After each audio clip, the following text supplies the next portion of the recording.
Estimados alumnos, estimadas alumnas, un gusto abrir, como siempre, un gran gusto, un gran placer abrir un nuevo curso en la plataforma de cursos online Moriah College, y en esta oportunidad un tema que yo creo que hace meses que muchos de ustedes lo venían pidiendo, porque es un tema que fue mencionado en otros cursos, entonces decidimos desarrollarlo más profundamente para que tengan una mejor comprensión, no solamente del tema en sí, sino también de otros temas que son aledaños al tema que vamos a tratar en este curso, y me refiero al curso de la Torá a la Halajá, Introducción a la Literatura Rabínica, que será dictado por la profesora Ethel Barilka, con un total de 6 clases que estará tratando todo lo que es la literatura rabínica, desde la Torá, el tema de hoy, la Torá como fuente de normatividad, ley escrita, ley oral, y hasta la última clase que estará hablando sobre halajá y actualidad. Por supuesto, todo el programa lo tienen en la plataforma, bibliografía como siempre, como en todos los cursos, y Ethel ya no preciso presentarla, ya es conocida de la casa, conocida por ustedes de todas maneras. Si quieren ver el currículum de ella, ahí lo tienen. Y bueno, Ethel, qué gusto saludarte e iniciar este lindo curso que hace muchos meses que venimos planificando. ¿Cómo estás? Muy bien, Ariel, muchísimas gracias. De verdad, un gusto estar aquí, un gusto estar con este tema, que creo que es un tema así súper fundamental en general para todo aquel que se interesa por el pensamiento judaico. Y déjame decirte que no es un tema sencillo, pero vamos a tratar de hacerlo lo más sencillo posible. Así ¿Cómo que, decir bueno, que no te envidio en estos momentos? No te envidio, pero bueno, confiamos en tu capacidad. Lo intentaremos. Dale, gracias. Okay. No, gracias a ti, Ariel. Entonces, bueno, Jabrín, vamos a dar comienzo. Me imagino que con algunos ya nos conocemos, y aquellos que me conocen, y también para los que no me conocen, decirles que están invitados a abrir las cámaras para que los vean. En general me es bastante más agradable hablar con personas que hablar con pantallas negras. Algunos dicen que las clases salen mejor, probemos, total, no tenemos lo que perder. Así que, bueno, el tema que nos atañe es un tema, como le decía yo recién a Ariel, complejo, y gracias a ustedes me ayuda a mí, ¿no? A tratar de ser precisa, ¿ok? A tratar de ser precisa, porque el tema que nos atañe, que tiene que ver con la introducción a la literatura rabínica, qué es la literatura rabínica, qué es la ley oral, qué es el Talmud, cómo se desarrolla, es un tema que tiene muchas vertientes, tanto históricas como literarias, como exegéticas, por lo tanto a veces es un poco complicado, pero vamos a tratar de hacerlo de manera ordenada, como para que nos vaya quedando claro. Desde ya, como siempre en los cursos, están invitados a hacer las preguntas o por el chat. Aquí yo las veo de cualquier manera. En la medida que vea algo que pueda ser muy pertinente en el momento, lo voy a contestar en el momento, y si no, lo vamos a dejar para un momento posterior de preguntas, ¿ok? Entonces, bueno, empecemos por el principio, o tratemos de empezar por el principio. Lo primero que me gustaría aclarar es un poco esto de la Torá a la halajá. O sea, todos nosotros sabemos que la Torá, o sea, lo que en español llamamos el Pentateuco, los 5 libros de Moshe, son de cierta manera el corazón, podríamos así decir, de la vida judía y del pensamiento judaico. O sea, todo el pensamiento judaico que se va a desarrollar a través de los siglos parte de ese eje o de ese corazón que es la Torá. Sin embargo, la Torá es el corazón, y yo diría que el Talmud es la columna vertebral. O sea, no se puede uno sin el otro, ¿ok? Y antes de empezar a ver qué es el Talmud, tenemos que tratar de entender un poco, es la idea de hoy, esa dinámica. O sea, ¿qué es la ley escrita y qué es la ley oral? Existe una cierta fantasía de que el judaísmo se basa en la Torá. Y hay que tener mucho cuidado con esto. O sea, es verdad que el judaísmo se basa en la Torá, pero la vida judía no se rige conforme a la Torá en el sentido de cómo está escrito, ¿ok? Sino que se rige conforme a la oralidad, aquello que fue transmitido de generación en generación como tradición interpretativa y que luego en algún momento, ahí por el siglo 2, 3, 4, va a tomar forma escrita, ¿ok? Pero es muy importante entender, porque hay gente que dice, bueno, pero la Torá dice que, yo qué sé, diente por diente, ¿ok? Ojo por ojo, diente por diente. Sí, la Torá dice, so what? O sea, nadie nunca ha aplicado la Torá en ese sentido. Desde el primer momento, la Torá ha sido dada y estudiada a partir de esa tradición. Si ustedes quieren, piensen así como que cualquier código legal bien tiene una cierta tradición oral que lo acompaña. No es solo aquello, ¿sí?, que está escrito, sino aquello que nos dice cómo hay que leerlo, ¿ok? Entonces, por un lado tenemos la Torá, que es escrita, que según la tradición fue dada por Dios a Moshe en el Sinaí, y que es invariable. Lo que sí es variable es la exégesis, la interpretación, la hermenéutica, usen todas las palabras que quieran, ¿ok?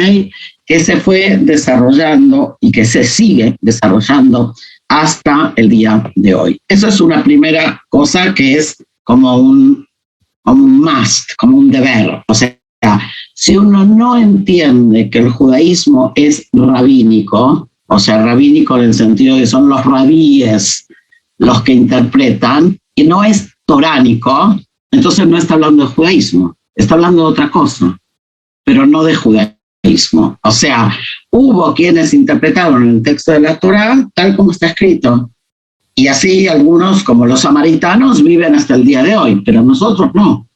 ¿Ok? Y eso es muy importante. ¿Saben?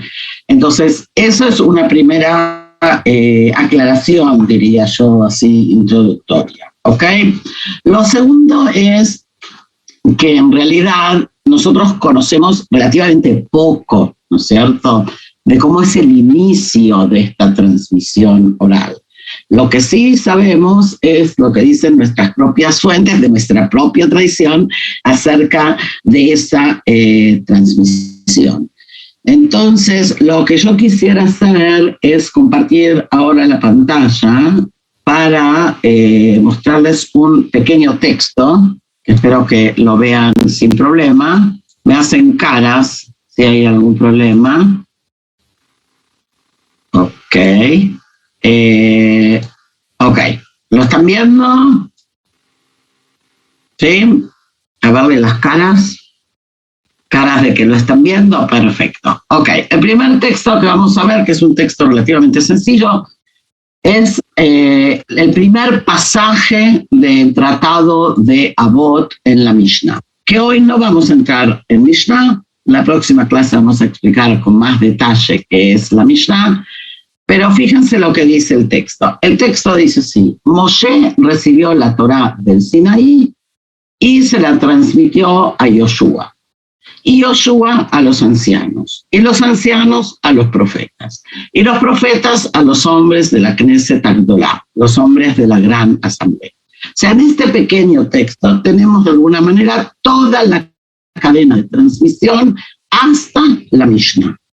¿Y por qué hasta la Mishnah? Porque la Mishnah, que estamos ahí por el año 200, va a ser la primera compilación escrita de la tradición oral.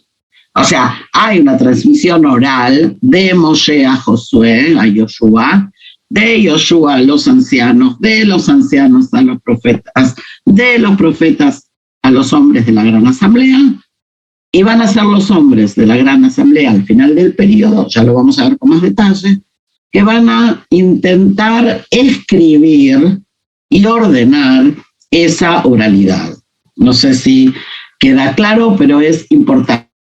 ¿Por qué? Porque se acumula una cantidad de transmisión oral a lo largo de los siglos, sobre la cual empieza a existir cierto temor de que se pierda. o de que se transgiverse. Entonces estamos ante una paradoja, que es que tenemos una ley oral que a la larga o a la corta se convierte en ley escrita. ¿Okay? Ahora, es muy interesante porque miren, por ejemplo, esta interpretación que hace el rabino Ovadia de Bartenura, es un rabino medieval italiano. Él toma la frase esta de Moisés recibió la Torá del Sinaí y trata de explicar por qué es importante abrir el tratado de la Mishnah con esta cita. Y explica, yo digo, de acuerdo con este tratado, no se basa en la interpretación de los mandatos de la Torá como el resto de los tratados, sino sobre asuntos de virtudes y asuntos morales. Traducción más sencilla, el tratado de Avot, al cual pertenece esta cita, habla de asuntos morales y habla acerca de virtudes, no habla acerca de mandamientos. ¿Ok?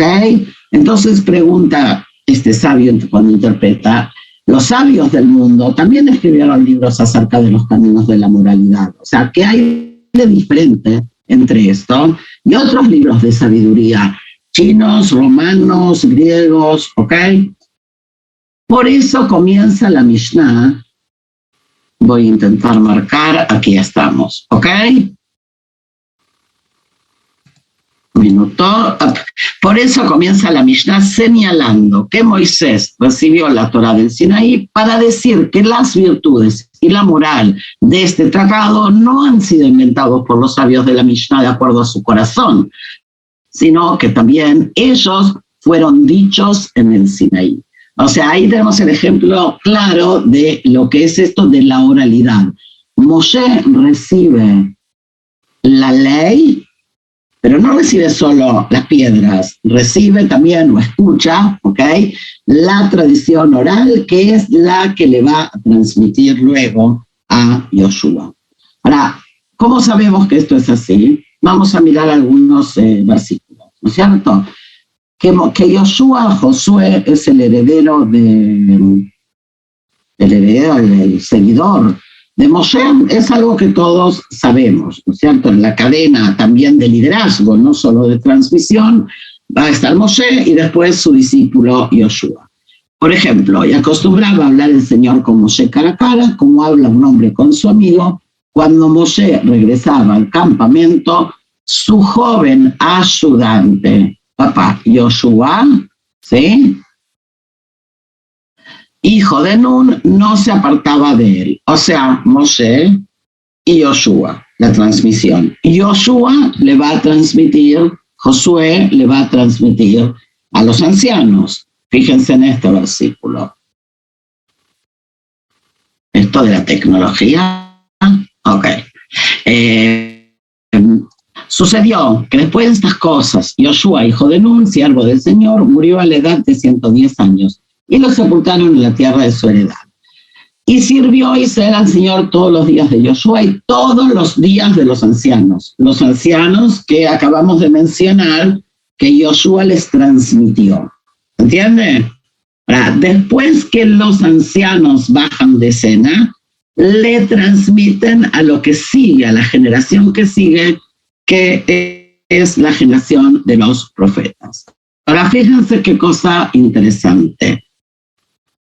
Podríamos pensar, voy a dejar de compartir así los veo, podríamos pensar que los herederos de la transmisión oral deberían ser los sacerdotes, que son aquellos que están liderando al pueblo en lo espiritual.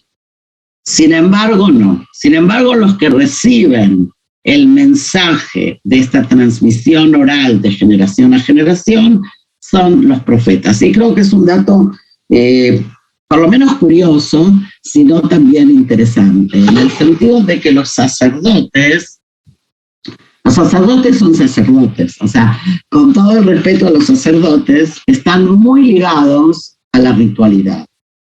Y muchas veces están más ligados al ritual que al espíritu.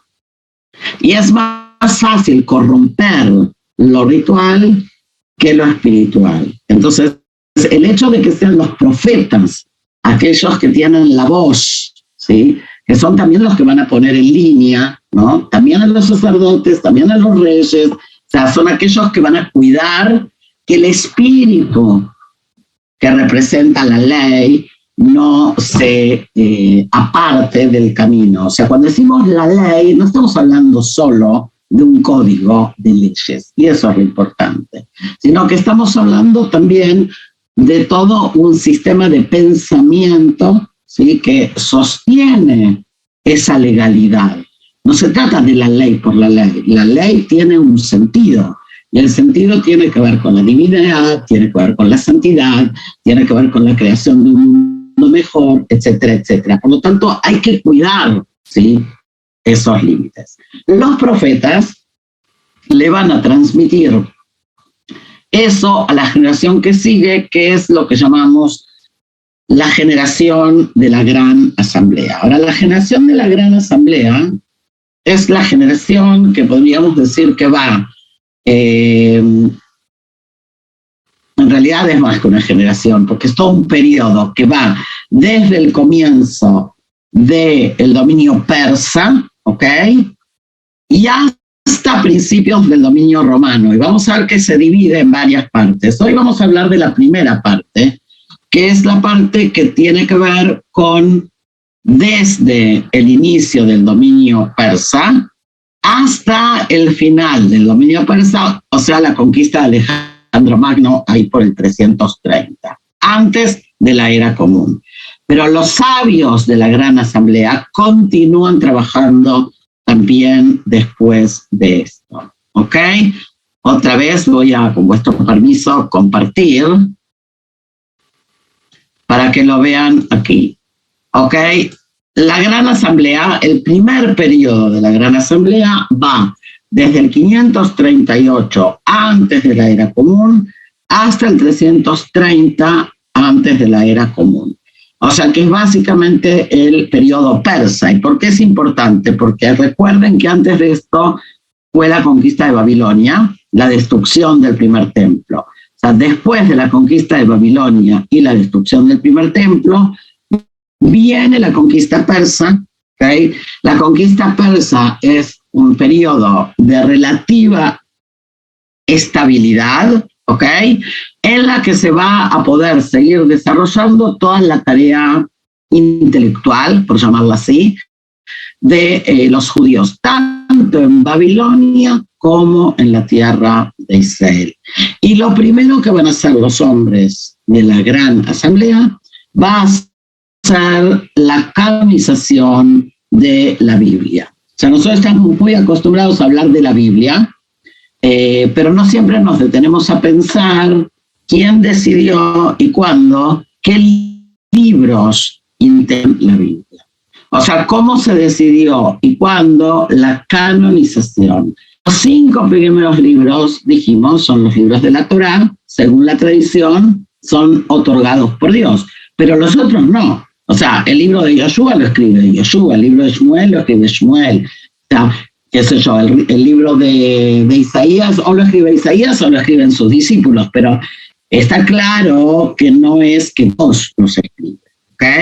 Entonces, ¿cómo decidir qué de todos esos libros que existen entran en el canon? ¿Ok? Entonces, primero déjenme mostrarles algo que tal vez para muchos de ustedes sea ya cosa sabida, entonces lo pasamos rápido y si no lo saben y hay preguntas, me paran, ¿no? Primero la palabra Tanaj. Biblia en hibrid nosotros llamamos Tanaj, que es una palabra formada por las iniciales de 3 palabras. Torah, que es Pentateuco, Nevi'im, que es profetas, Im, que es escritos. ¿Ok? Entonces, Torah, Nevi'im y Tuvim. Como ven, en total 24 libros componen la Biblia, o lo que algunos llaman la Biblia hebrea. ¿Ok? 5 pertenecen al Pentateuco. 8 pertenecen a los profetas y 11 a los escritos. Los libros del Pentateuco, que los están viendo y que seguramente todos vosotros los conocéis, ¿no es cierto? Los están viendo con sus nombres hebreos y sus nombres españoles. Si digo cosas que son demasiado obvias, me hacen señales así para que siga, ¿ok? Ahora, ¿por qué la diferencia en los nombres?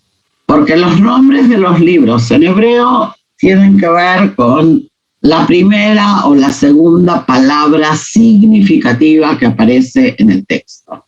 Entonces, si en Génesis dice Bereshit, bara Elohim, o sea, el texto empieza con la palabra Bereshit, que quiere decir en el principio, el libro se llama Bereshit. El segundo libro, que es Shmot, que si lo tuviéramos que traducir quiere decir nombres, ¿ok?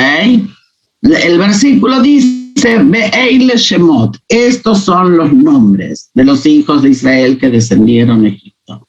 La diferencia, ¿cuál es? Que nosotros tomamos la primera o segunda palabra significativa, la traducción española, que pasa en la traducción griega, hace como una especie de título que tiene que ver con lo que considera que es lo fundamental del contenido.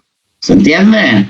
Entonces, nosotros llamamos Vaikra, al tercer libro, que quiere decir y llamó, porque así empieza el libro, y llamó Dios. Y en español leemos Levítico. ¿Por qué? Porque quien hizo la traducción consideró que el tema de las normas a los levitas es el tema fundamental del libro. Eso ya es interpretación, ¿ok? O sea, decidir que ese es el nombre porque esa es el tema, ya nos está hablando de una especie de interpretación. ¿Qué quiero decir con esto? Que siempre hay interpretación, ¿ok? Entonces, cuando nosotros leemos un texto, siempre estamos interpretando, y es muy importante tener esto en cuenta. No hay tal cosa texto y nada más. También cuando nosotros leemos Shakespeare, o cuando nosotros leemos cualquier cosa, estamos interpretando de manera permanente, ¿ok? Entonces, estos son los 5 primeros libros. Luego tenemos los Nebim, los profetas, que dijimos que son 8, ¿ok? Los primeros, Nebim Rishonim, los primeros profetas, Yoshua, Shoftim, Shmuel, Melachim, lo tienen aquí en español, Josué, Jueces, Samuel, Reyes, que son libros, diríamos, de carácter histórico, ¿ok? Y los últimos profetas, que tienen a los 3 grandes profetas, Isaías, Jeremías y Ezequiel, ya lo que llamamos los 12 profetas menores, es considerado como si fuera un solo libro en el conteo de los 24, ¿ok? Entonces teníamos 5 y acá tenemos 8, hagan las cuentas, porque yo soy pésima para las matemáticas, 5 más 8, si no me equivoco, 13, ¿ok? Entonces vamos a ver, ¡ay! Se me saltó algo. Sí, nos está faltando acá, ok, nos están faltando los Ketuvim, perdón. Un minuto. Ok, antes de pasar a los Ketuvim, les menciono esto que aquí anoté en un costadito para no olvidarme.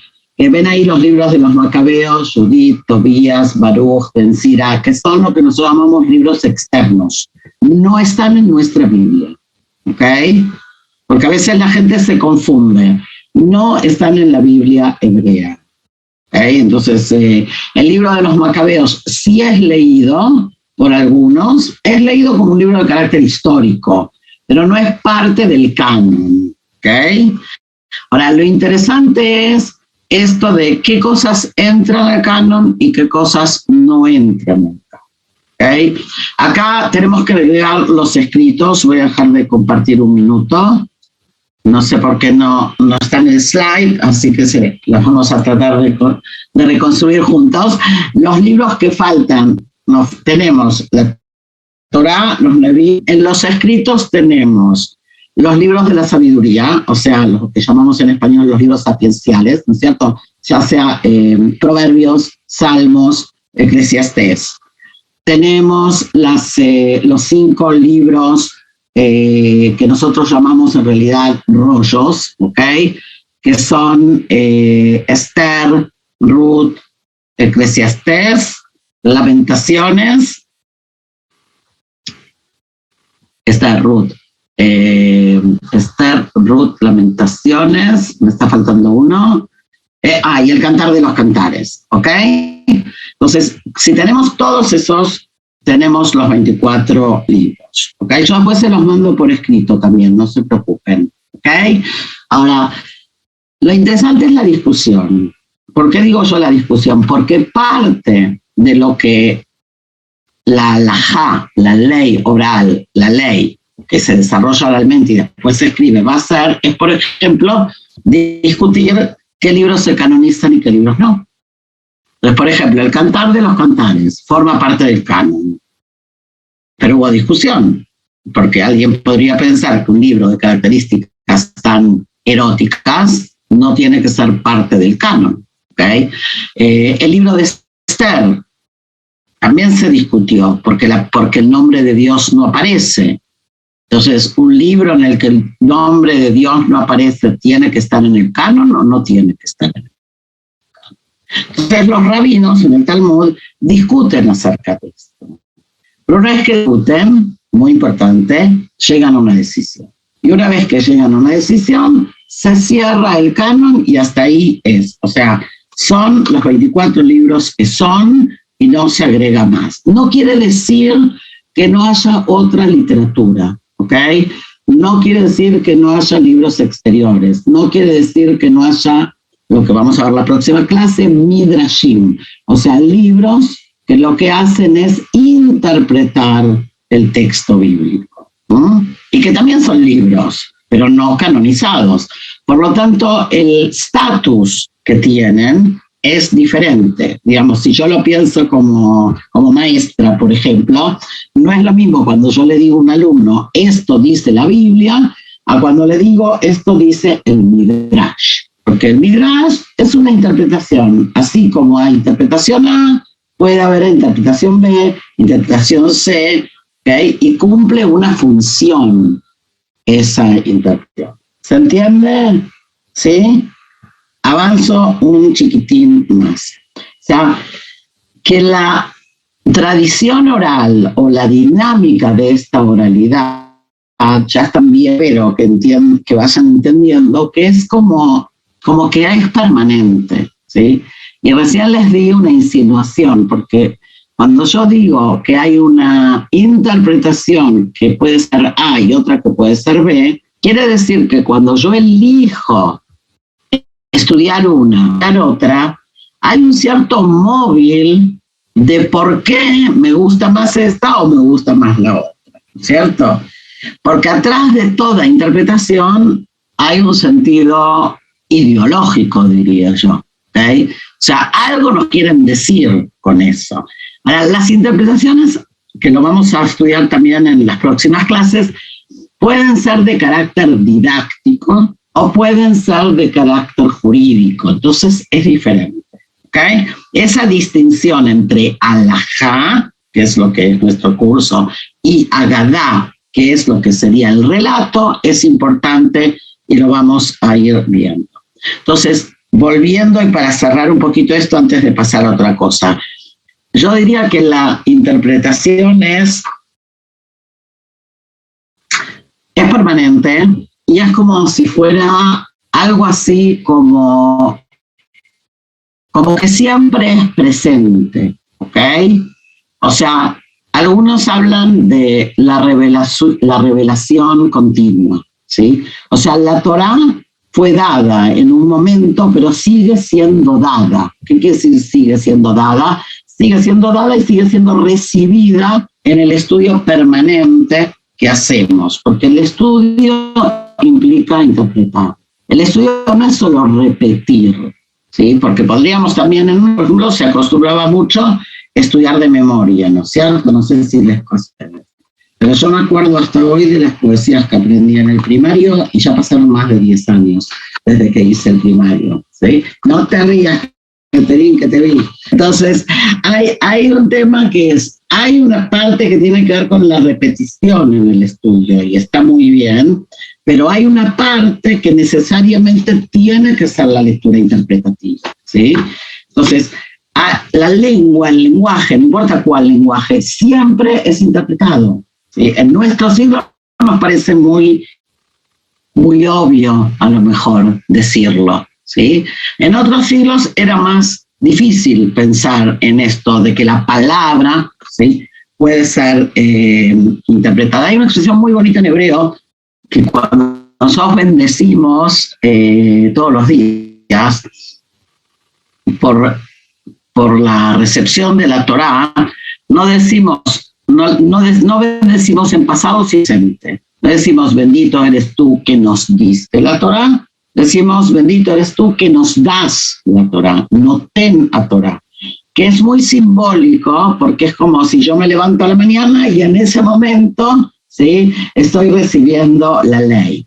Y eso es parte, perdonen que estoy fatal del cuello, eso es parte de lo que mantiene la vitalidad, porque si no, si la ley no fuera permanentemente estudiada y reinterpretada, se hubiera anquilosado, o sea, se hubiera convertido en un código de leyes irrelevante para el siglo XXI, por ejemplo.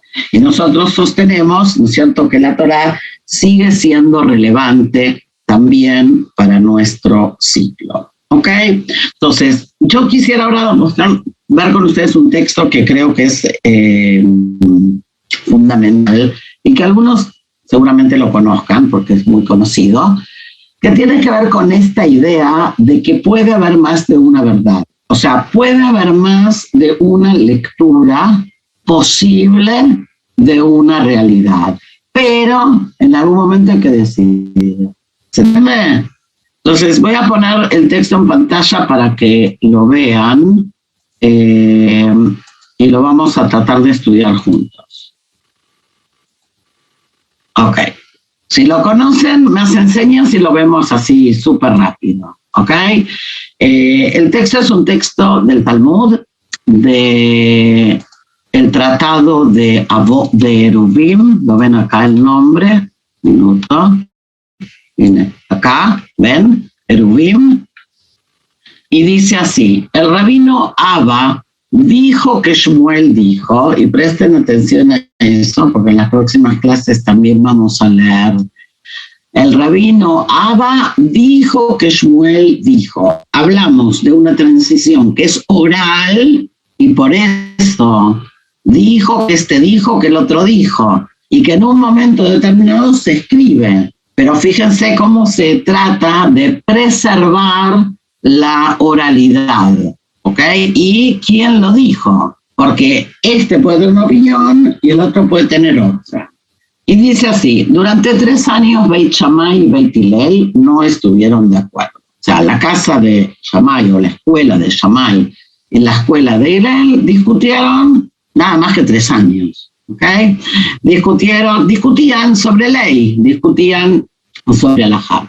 Estos dijeron, la alajá está de acuerdo con nuestra opinión, y estos dijeron, la alajá está de acuerdo con nuestra opinión. O sea, unos pensaban que tenía razón, los otros pensaban que tenía razón.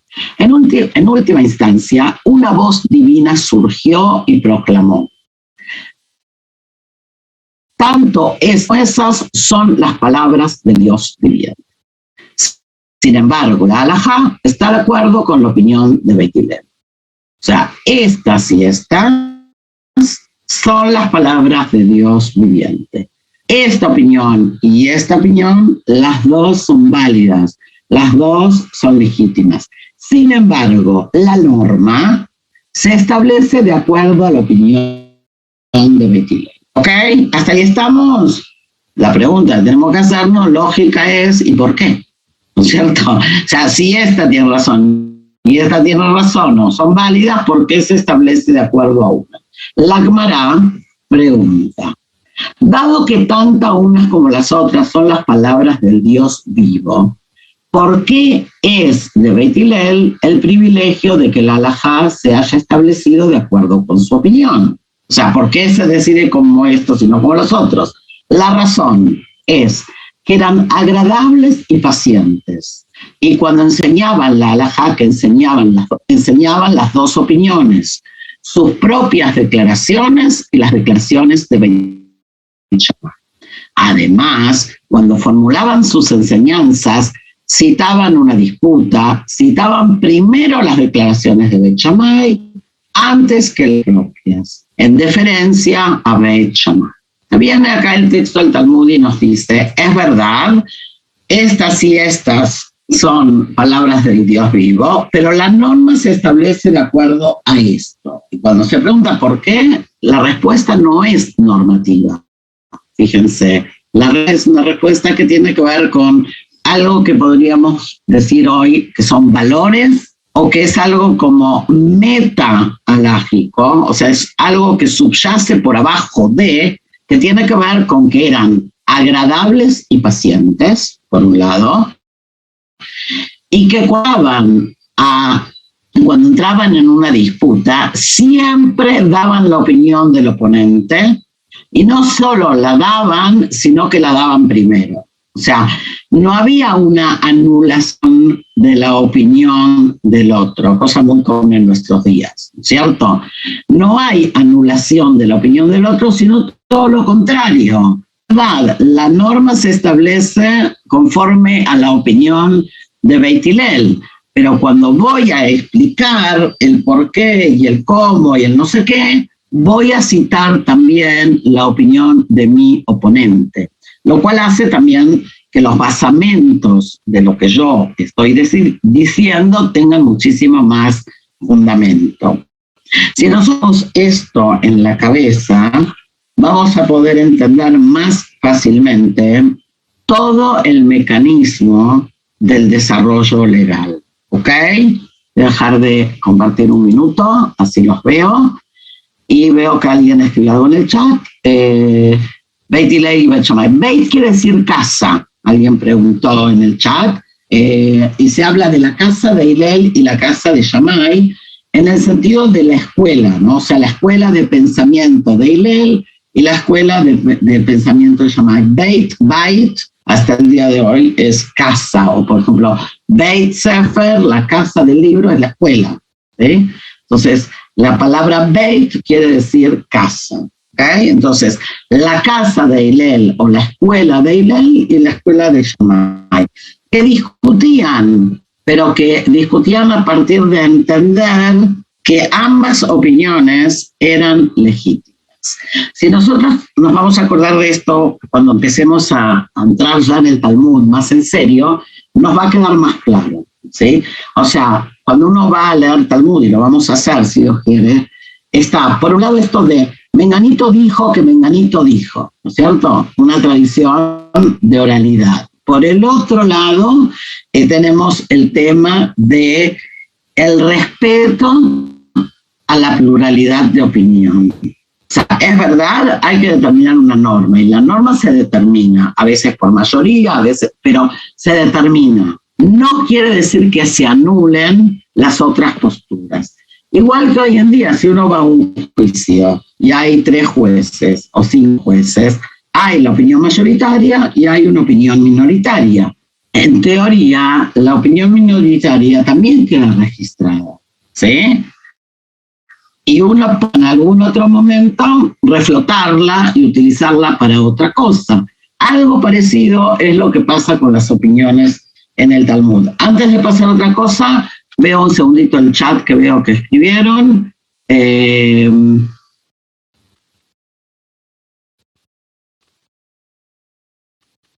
Ok, lo leo porque es una pregunta importante. Dado que la tradición oral puede cambiar fácilmente por circunstancias externas como guerras, poder político de turno, etc., ¿cómo sabemos que la tradición oral rabínica es la misma con el tiempo? ¿Podría ser esta tradición oral antigua más cercana al pensamiento de Seño a la cualquier otra secta judía que desapareció? ¿Cómo sabemos? Sabemos justamente por la tradición oral. O sea, porque hay un eje de continuidad. Primero que la ley sí cambia, ¿okay? No es la misma. Por ejemplo, las preguntas del siglo XXI no son las preguntas del siglo X. Lo que no va a cambiar son lo que yo llamé recién de metalja. O si ustedes quieren decirlo de otra manera, la jurisprudencia, ¿sí? Digamos, cuando pero cuando un rabino, un sabio, tiene que decir hoy un caso, se tiene que basar en la jurisprudencia anterior, ¿ok? Y tiene que buscar en el Talmud y en otros textos, porque el Talmud se termina en el siglo V, ¿ok? Nosotros seguimos viviendo después de eso, ¿no? O sea, hay todo un desarrollo, no nos vamos a quedar en el Talmud, vamos a ver que hay todo un desarrollo legal, ¿ok? Que es posterior hasta el día de hoy. O sea, si hoy, por ejemplo, hay que determinar, yo qué sé, si se puede o no se puede realizar inseminación artificial en una mujer, ¿ok? Si se puede o no se puede utilizar un método anticonceptivo X, si se puede o no se puede realizar un trasplante, yo qué sé, cosas que seguro en la época del Talmud nadie se preguntaba, porque no había, ¿ok? Entonces, no es inventar ahora la respuesta, lo que el jurista va a hacer es ir para atrás, buscar cuáles son los basamentos de esos, los por decirlo de alguna manera, para ver qué es lo que puede determinar y cuáles son los antecedentes. Por ejemplo, inseminación artificial seguramente no entra el jurista, pero sí va a encontrar anticoncepción. La anticoncepción no es un invento del siglo XXI ni del siglo XX. ¿Sí? O sea, el Talmud ya trae concepción. Entonces, la pregunta es, ok, ¿y cuáles serían los sistemas de anticoncepción que son más afín con el espíritu de la normatividad judaica? ¿Okay? ¿Se entiende lo que digo? Entonces, la respuesta va a ser relativamente, en el caso ese va a ser relativamente sencilla, en el sentido de que lo que prima es el valor de la vida, enseguida lo vamos a ver. Y si el valor de la vida prima, van a primar todos los métodos anticonceptivos que no hay concepción. O sea, si hay concepción en el aparato, esto que se usa el intrauterino, el DIU, que no sé ahora si se sigue usando, eso es lo menos recomendable desde el punto de vista de la norma judía. Porque es como si hay una pequeña inicio de concepción y es como si fuera un mini aborto, decir algunos, ¿ok? Mientras que la pastilla, la píldora, no interviene, o sea, no hay concepción, punto. Entonces, no hay un atento contra la vida. Eso es un ejemplo muy simple, por eso se los traigo, ¿sí? Entonces, el jurista que hoy hace ley se tiene que basar en todas las, como cualquier sistema legal, en la jurisprudencia anterior y en los valores y en el caso, porque la ley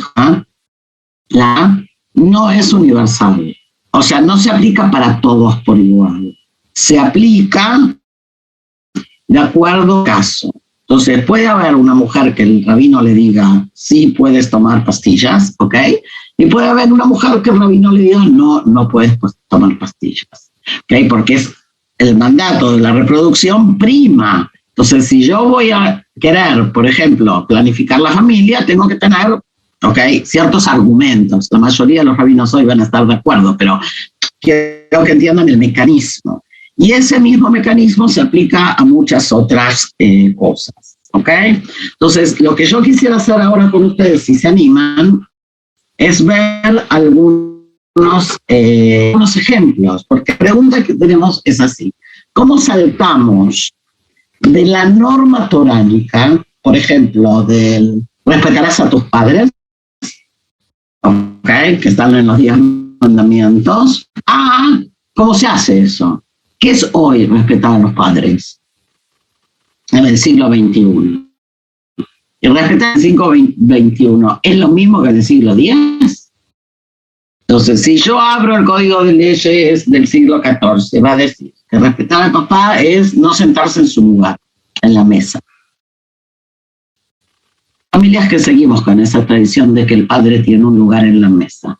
Pero hay muchas otras que no. Y no es una falta de respeto.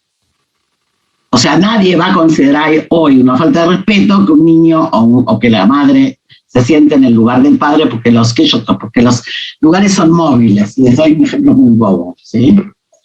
Ahora, ¿es amar? La norma es respetar, no es amar. ¿Cómo se manifiesta el respeto? Llamando una vez por semana, pagándole el seguro médico, acompañando a los padres ancianos a hacer las compras. O sea, ¿cómo mido? ¿Okay? Entonces, de la norma, o del mandato, más que norma, del mandamiento divino, que aparece en los 10 mandamientos, cabe de tu hija betimeja, respetarás a tu padre y a tu madre. ¿Qué pasa hoy? ¿Cómo se aplica? ¿Se entiende? Ese pasaje es lo que yo quisiera que entendamos en este curso. Así de fácil. ¿Ok? Y entonces vamos a tratar de ver algunos ejemplos para que quede más claro. ¿Ok? Voy a otra vez esto de compartir pantalla. Bien. Entonces, yo voy a tratar de ser esquemática en este tiempo que tenemos ahora de la clase para después que puedan preguntar. ¿Ok? La halajá, o sea, la normatividad, tiene varias dimensiones, podríamos decir. Tenemos normatividad que viene a aclarar preceptos, o sea, mandamientos que figuran en la Torá. Enseguida vamos a ver ejemplos, ¿ok?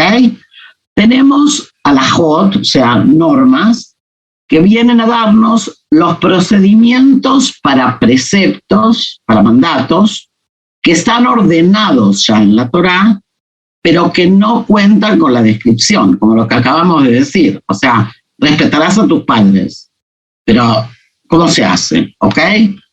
Y hay una tercera categoría que tiene que ver con la formulación de preceptos que no necesariamente están especificados, sino que se derivan o están implícitos en el texto, que eso es lo más difícil a veces de entender, ¿ok?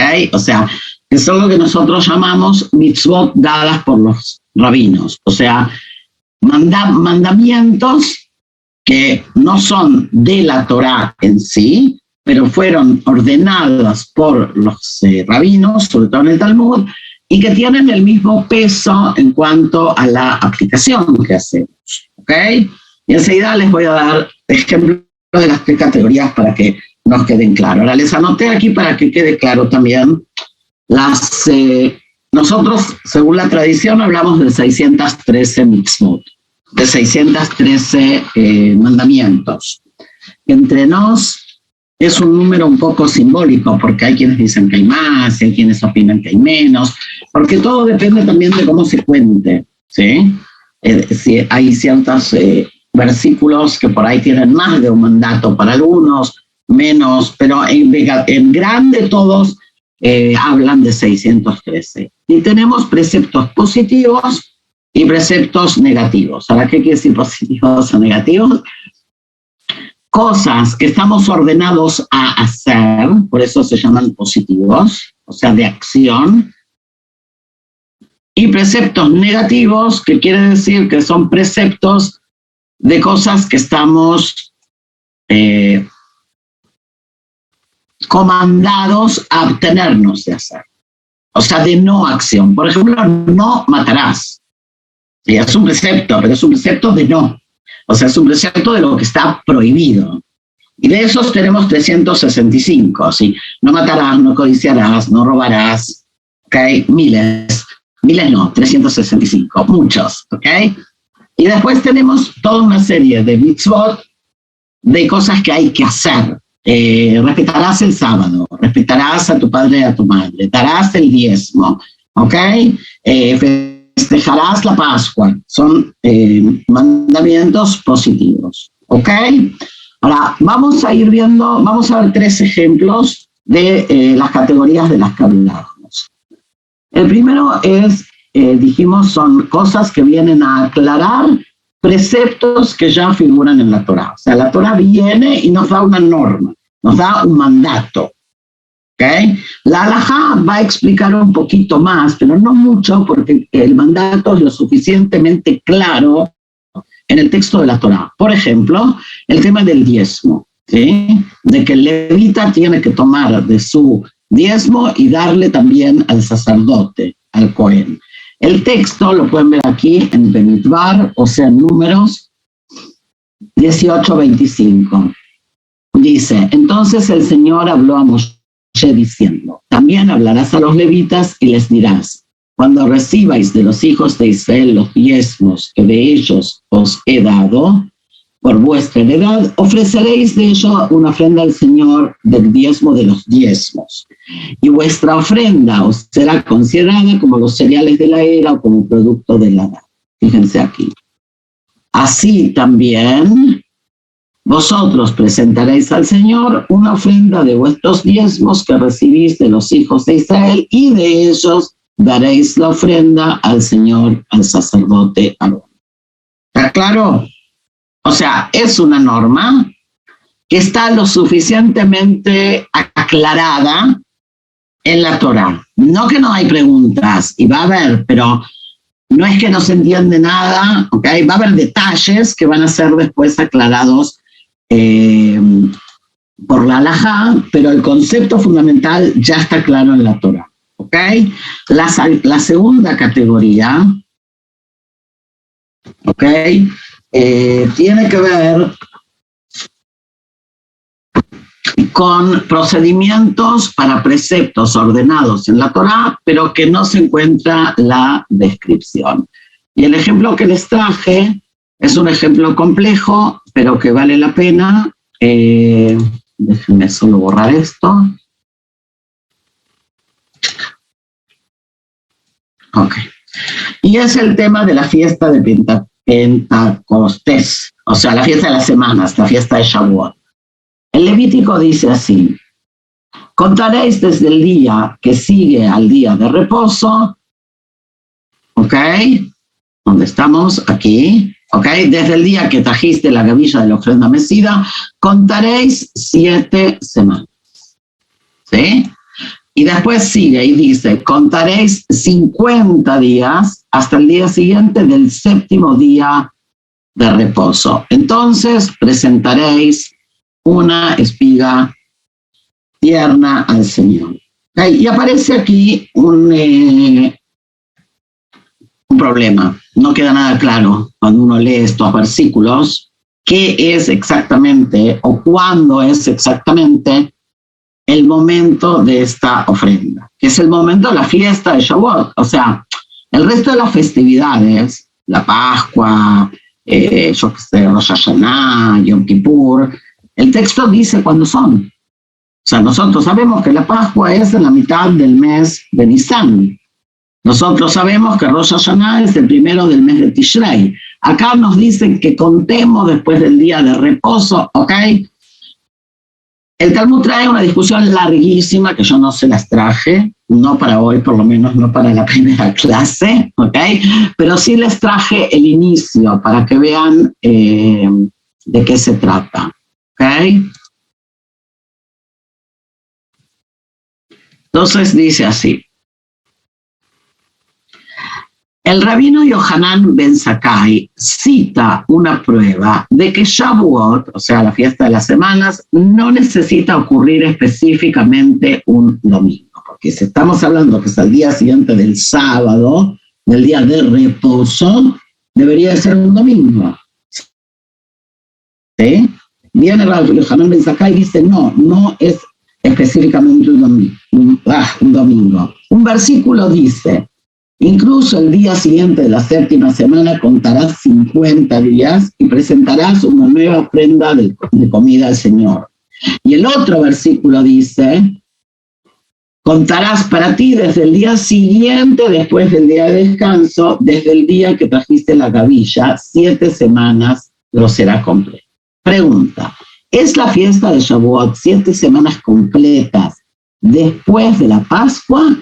Es decir, a contar desde el domingo hasta el Shabbat 7 veces, o son 50 días después de la Pascua. O sea, la pregunta fundamental acá es estamos hablando de que siempre es un domingo, también si la Pascua cae un martes, hay que esperar al domingo para empezar la cuenta porque es después del Shabbat, ¿entiendes?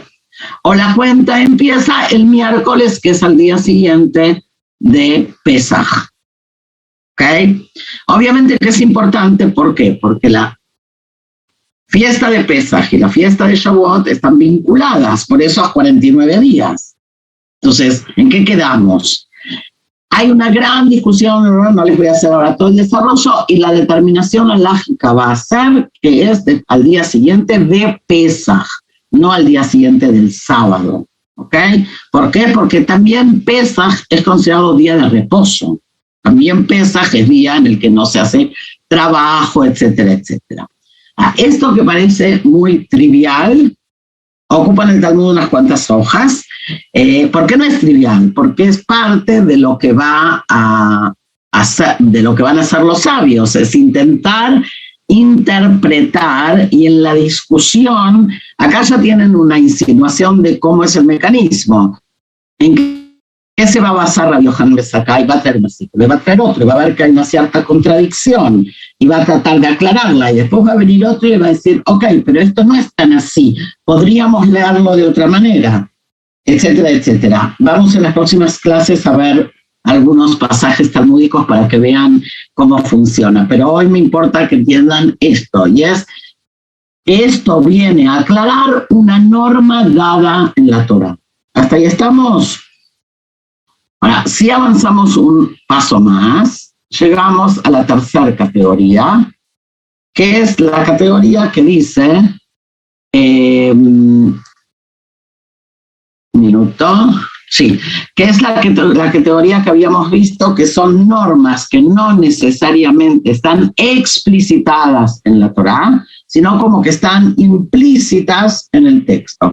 Y hay un ejemplo muy simpático y también muy importante, que es el tema de la violación del Shabbat. Ustedes saben que el Shabbat, o el respeto del Shabbat, es una de las normas básicas, ¿sí? Incluso la Torá dice que quien viola el Shabbat tiene pena de muerte, ¿okay? Nada más y nada menos. Ahora, hay una gran discusión en el Talmud y en la Mishnah sobre qué es violar el Shabbat y si nunca se puede.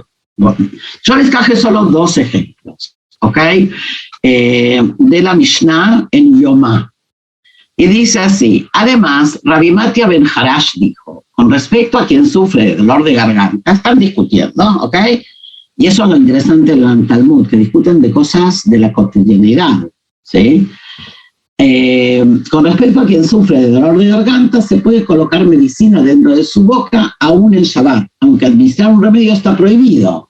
Esto se debe a que no se sabe con certeza si se trata de una situación que pone en peligro su vida, ya que es difícil determinar la gravedad del dolor interno. Y un caso de incertidumbre sobre una situación de peligro de muerte anula el Shabbat. O sea, el peligro de muerte anula el Shabbat. El Shabbat es un valor muy, muy, muy, muy, muy, muy importante, pero la vida es más importante. ¿Okay? Entonces hay como un encuentro de valores y lo que determina es la vida. Eso no está escrito en el texto puro, eso es una deducción, ¿okay? Que hacen los rabinos a partir de ciertos conceptos que tienen que ver, por supuesto, con la vida, ¿sí? Vamos a ver algunos en las próximas clases, pero cuando nosotros decimos que alta moda al dam reja, que no mires cómo se vierte la sangre de tu hermano, por ejemplo, ¿no es cierto? O cuando ya leemos en el Génesis, la sangre de tu hermano me grita desde la tierra. Esos son los principios que están por abajo de él. ¿Ok? Fíjense el segundo ejemplo. Del mismo modo, es en el mismo tratado. Del mismo modo, con respecto a uno sobre el que cayó un desprendimiento de rocas y no se sabe con certeza si está bajo los escombros o si no está, Y si no se sabe con certeza si sigue vivo o si está muerto. Y no se sabe con certeza si la persona que está bajo los escombros es un gentil o si es un judío, se quita la pila de encima de él. O sea, se realiza un trabajo que en Shabbat no se debería de realizar. Si lo encuentran vivo, después de empezar a limpiar los escombros, continúan limpiando la pila hasta que puedan sacarlo. Pero si lo encuentran muerto, deben dejarlo, ya que no se puede profanar el Shabbat para preservar la dignidad del fallecido. O sea, hay una jerarquía, ¿sí?, en las cosas. La dignidad del fallecido es muy importante. Voy a dejar de compartir. La dignidad de un fallecido es muy importante, pero no es tan importante como para violar el Shabbat. ¿Por qué? Porque ya no cambia nada para la vida de esa persona. La persona ya está muerta. ¿Okay? Cambia para mí, cambia para el que está vivo en la parte afectiva, pero no cambia la realidad. ¿Okay? Ahora, si una persona está en peligro, no solo que se debe, sino que es obligatorio, ¿no es cierto?, transgredir para salvar la vida. Voy a leerles, sin compartir, lo que dice Maimónides al respecto. Dice así: estas cosas no deben ser realizadas por los no judíos, ni por los menores, ni por los sirvientes, ni por las mujeres, para que no consideren el Shabbat como un asunto ligero. En cambio, los eruditos y los sabios de Israel, ellos deben llevarlas a cabo. No se debe posponer la profanación del Shabbat en el tratamiento de un paciente grave. Como está escrito, si un hombre los obedece, vivirá en ellos. O sea, no solo que hay obligación de transgredir el sábado para salvar una vida, sino que quien debe hacerlo es el líder de la comunidad. Para que quede claro que es una cuestión de valor.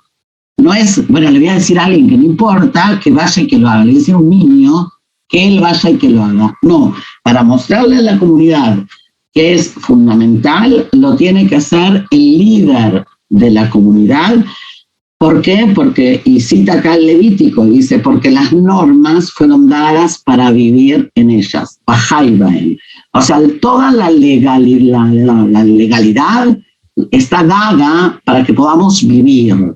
Entonces, si la vida es un valor supremo, el que debe demostrar eso tiene que ser el que lidera a la comunidad. Y creo que este es un ejemplo importante de cómo una norma que empieza siendo positiva, ¿no es cierto?, respetarás el Shabbat.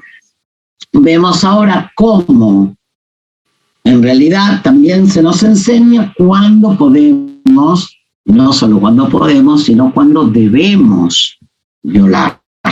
¿Okay?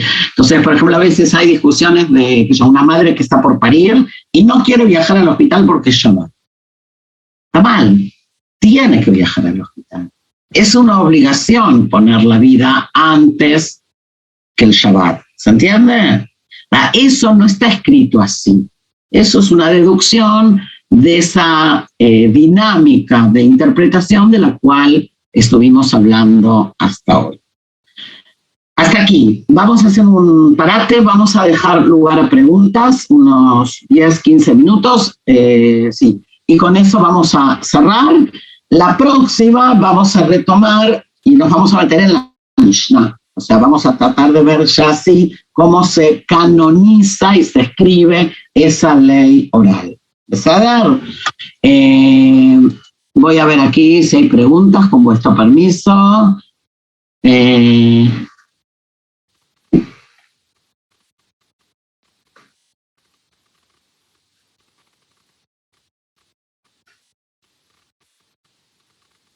La pregunta acerca de si la tradición oral rabínica se iba alejando de las escrituras, yo creo que no. O sea, había muchas personas que se alejaban de las escrituras, pero justamente la tradición rabínica es la que fija el mainstream. Hay muchas otras interpretaciones, pero nosotros seguimos esta. Los otros son toda clase de interpretaciones y de visiones que a la larga dejaron de ser parte del judaísmo, como los caraítas o los samaritanos, ¿okay?, que también leían la Torá, pero la leían de otra manera. ¿Okay? ¿Quién pregunta aquí? No, la pregunta de Paola en relación a por qué se menciona el gentil en el tema del derrumbe es al revés. O sea, el hecho de que se menciona el gentil es justamente para explicar que también si fuera un gentil hay que violar el Shabbat y ayudarle. ¿Okay? Algunos piensan al revés, pero si uno lo lee bien y lo lee en el contexto, entiende que está diciendo eso, está diciendo también si es un judío, también si es un gentil, también uno debe de postergar el Shabbat o anular el Shabbat. Un ejemplo muy concreto fue lo que pasó aquí ayer en Israel, no sé si escucharon las noticias, que nuestro primer ministro viajó a Rusia, es un hombre observante del Shabbat, sin embargo viajó en avión allá. Y el alegato por el cual pudo viajar o se permitió a sí mismo viajar y violar el Shabbat es con que intentar frenar la guerra está por encima, ¿sí? La vida está por encima que el tema del Shabbat. En su interpretación, ya dijimos antes, no hay una interpretación, va a haber quienes interpreten de otra manera. Voy a abrir un segundo el file que me mandaron con las preguntas. Hay que hacer multitasking para trabajar en estas cosas. No sé si saben. Minuto, porque no lo estoy viendo, el link. Bueno, mientras tanto, si alguien tiene alguna pregunta ahora, aprovechen. Mientras yo busco el link, también pueden abrir el micrófono y preguntar. No es obligación preguntar por escrito, ¿ok? Así que se está abriendo el documento de las preguntas para ver si hay alguna pregunta más. Y yo quiero, si no, cerrar. Un segundín. Ok, no hay más. Acá en el chat aparece una pregunta. Ok. Bien, si no pueden abrir los micrófonos, escríbanme, ¿ok? Porque yo no domino eso. Para la próxima vamos a pedir que les dejen abrir los micrófonos. Pero voy a tratar leo lo que me ponen y trato de redondear, ¿ok? Tratamos de ver hoy, de la Torá a la Halajá. No vimos todo, obviamente, pero para mí hoy es un poco el background, el trasfondo para que podamos entender lo que sigue, ¿ok? Y lo que sigue es ver cómo los hombres de la Gran Asamblea, así como canonizaron la Biblia y decidieron que entra en la Biblia, fueron los que comenzaron a dar orden a la tradición oral.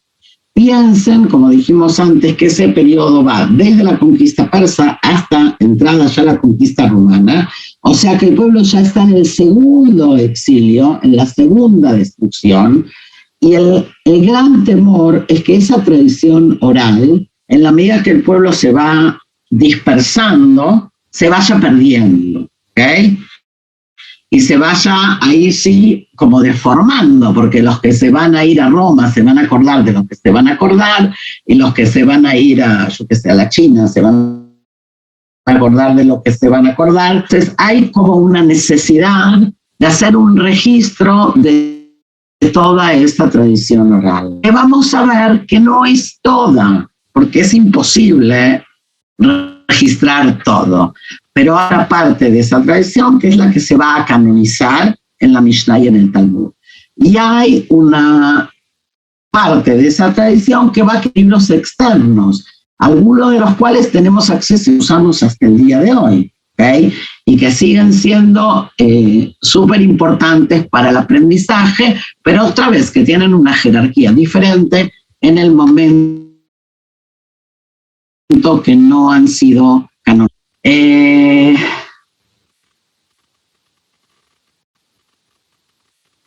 ¿Por qué si hay 613 mitzvot siempre se mencionan los 10? No, eso es una cuestión de moda. Las mitzvot son 613.